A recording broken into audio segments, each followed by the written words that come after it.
You know, Coach just said it right there. What did tonight mean to you, and how can you put it into words? It's definitely hard to put into words, but I would say it was just special, man. It meant a lot to me. The crowd was electric.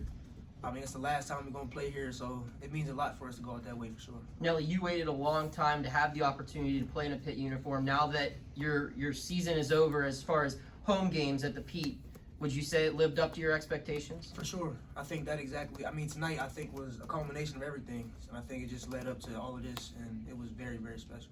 Nelly, you've played 3 games in your career against Syracuse, going back to Colgate, and you've kind of just dominated them in all 3. I mean, what's the secret, and what do you think can you point to that gives you that success point against a team like Syracuse? 2 great coaching staffs that had me prepared to go out there and do what I did.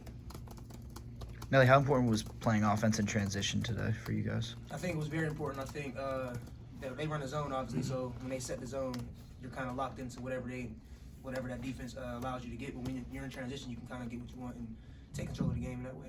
Blake, you didn't start today. Obviously, Nike got to start in your spot. I mean, what's it say about a team where you're willing to come off the bench and give a guy like Nike that start on senior day and let him have his moment?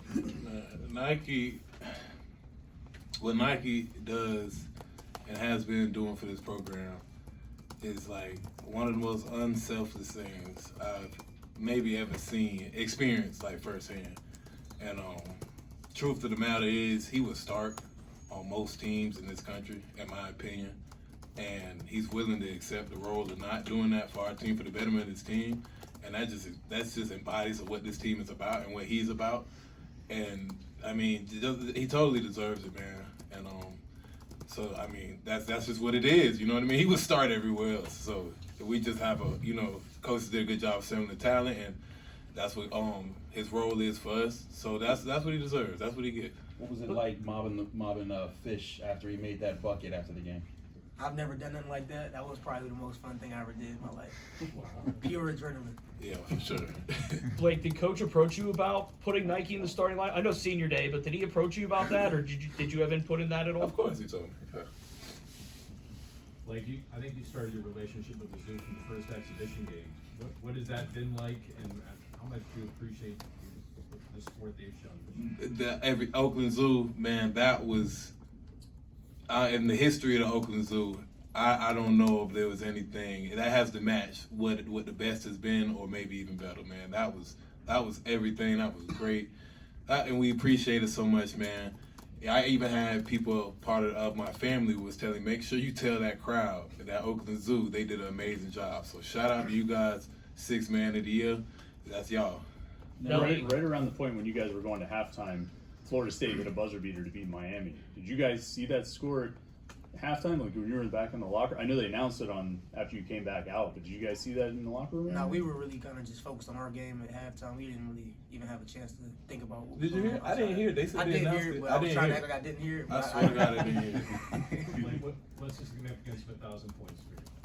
That was great. I didn't know it until I got into the locker room. And just being around my friends and stuff that I started college with, they always posted 1,000 points on Instagram.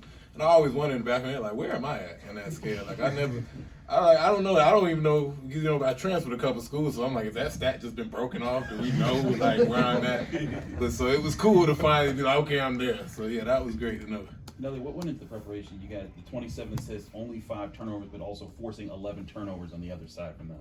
I think we were just really focused on, getting the ball to the middle of the zone and making plays out of that. And then defensively, we were just locked in on the scouting report, really just executing everything the coaches told us. Nelly, I'm sure you guys are aware of what their coach said a couple of weeks ago about this team and how they operate. Were any of those comments fuel for you guys today a little bit extra? No, every game we play, we kind of approach it the same way. Want to know, we always want to come out of the game, want to know. So this game didn't have any extra juice on it. We just was locked in. Blake, do you have anything to add to that? No. All right, thanks, guys.